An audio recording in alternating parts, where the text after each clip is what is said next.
All right, let's get more on this from Ian Scher. He's a tech journalist, and he joins us live from Silver Spring, Maryland, just outside of Washington, D.C. here.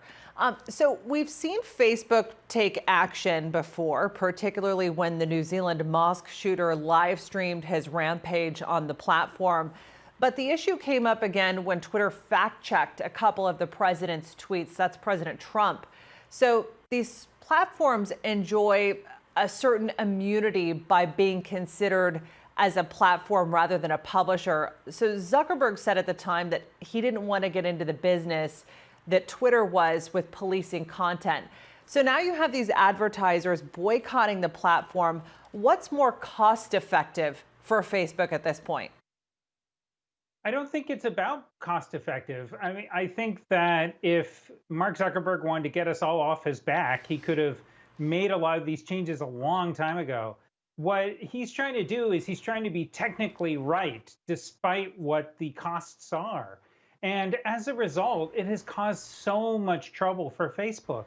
And to this point, this advertiser boycott comes after the Anti-Defamation League, the NAACP, and other anti-hate groups have said, look, we are done just meeting with Facebook and not feeling like they're not doing enough. We are going to hit them where it matters in their pocketbook. And we're going to see whether or not this causes Facebook to make changes. As you noted in your report, there are already some changes that Facebook has made. But obviously, the advertisers, who I'm sure are a little skittish around all of this, feel like not enough has been done. So, Ian, you think a bunch of advertisers boycotting Facebook for the month of July has more of a financial impact on Facebook than Section 230, which is a legal shield that Facebook has, which gives it broad legal immunity under the Communications Decency Act of 1996, which basically prevents it from being sued for a variety of reasons. Yeah, I mean, the Section 230 debate, which is now starting to really happen around Washington, D.C., is a really fascinating one. As you point out, it protects Facebook from legal liability over what's posted on their service. And it's basically allowed the modern internet to happen. But the problem now that exists is that President Donald Trump, as well as, by the way, presidential candidate Joe Biden, have both said that they're not happy with the law and they want to reconsider how it's handled. It's going to be a really interesting debate as time goes forward, because it's not just Facebook who could be impacted by this. We're talking about a lot of social networks, but also we're talking about the possibility of even comments on a news story that I write could get in trouble. So it's all sorts of stuff where this gets really interesting really quick.